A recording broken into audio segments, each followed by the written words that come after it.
എന്റെ സുഹൃത്ത് ജയന് അദ്ദേഹം കുറച്ച് രുദ്രാക്ഷം ആവശ്യപ്പെട്ടു.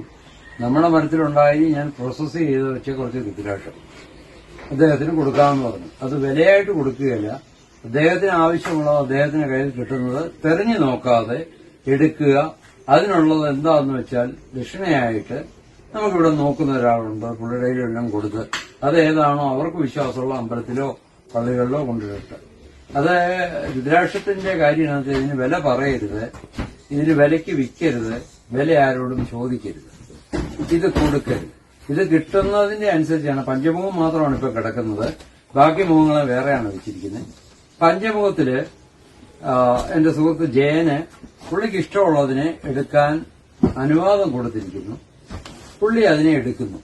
അതിനെ എടുത്തിട്ട് പുള്ളി എന്നാന്ന് വെച്ചാൽ അതിന്റെ ബാക്കി കാര്യങ്ങൾ പുള്ളിയോട് പറഞ്ഞിട്ടുണ്ട്. അതെങ്ങനെയാണ് രുദ്രാക്ഷം സൂക്ഷിക്കേണ്ടതും വെക്കേണ്ടതും എന്നുള്ളത് അതനുസരിച്ച് പുള്ളി ചെയ്യുന്നതായിരിക്കും. ജയനെ, മനസ്സിൽ ദൈവത്തെ, നിങ്ങൾ വിശ്വസിക്കുന്ന ദൈവത്തെ പ്രാർത്ഥിച്ച് ധ്യാനിച്ചും കൊണ്ടും എടുക്കാം.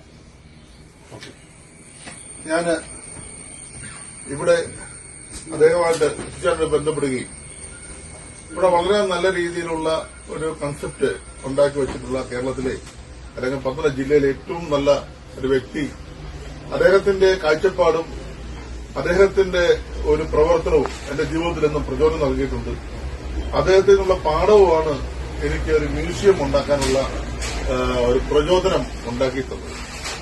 അദ്ദേഹം നേരത്തെ വന്ന സമയങ്ങളിൽ അദ്ദേഹത്തിനോട് ചോദിക്കുമായിരുന്നു, അച്ഛാ എനിക്ക് കുറച്ച് ഉദ്രാക്ഷം തരാമോ? എടാ, ഉദ്രാക്ഷം മരം അവിടെ നിൽക്കുകയല്ലേ, നിനക്ക് എടുത്തുകൊണ്ട് പോയി കൂടെ എന്ന് പല പ്രാവശ്യം എന്നോട് പറഞ്ഞിട്ടുണ്ട്. പക്ഷെ എങ്കിലും അദ്ദേഹം പ്രോസസ് ചെയ്ത് വെച്ച ഈ ഉദ്രാക്ഷ കുടത്തിൽ നിന്നും നമ്മള് എണ്ണമില്ലാതെ എന്റെ കയ്യിലൊരുങ്ങുന്ന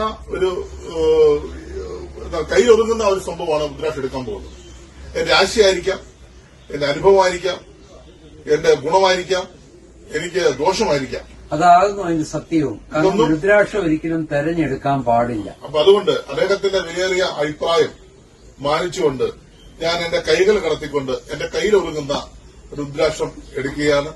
അത് എണ്ണി തിട്ടപ്പെടുത്തിയിട്ട് രാശികളോ കാര്യങ്ങളോ നോക്കാൻ ജ്യോതിഷം നമ്മൾ പഠിച്ചിട്ടില്ല. നമുക്കാർക്കും ജ്യോതിഷം അറിയാത്തതുകൊണ്ട് നമ്മൾ അതിനുവേണ്ടി ശ്രമിക്കുകയാണ്. ദയവായിട്ട് നിങ്ങൾ ഇതിൽ സഹകരിക്കുക.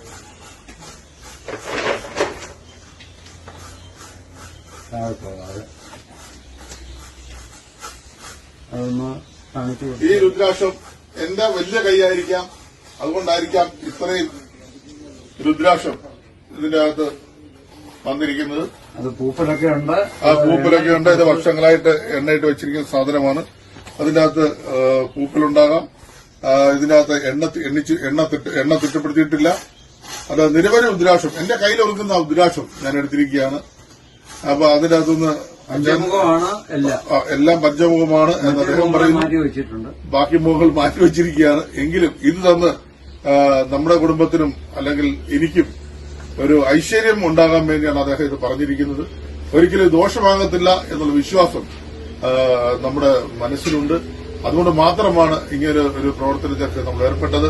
അതുകൊണ്ട് ഇതിന്റെ എണ്ണ തിട്ടപ്പെടുത്തിയിട്ട് ബാക്കി കാര്യങ്ങൾ പുറകാലെ അറിയിക്കുന്നതായിരിക്കും. നന്ദി, നമസ്കാരം.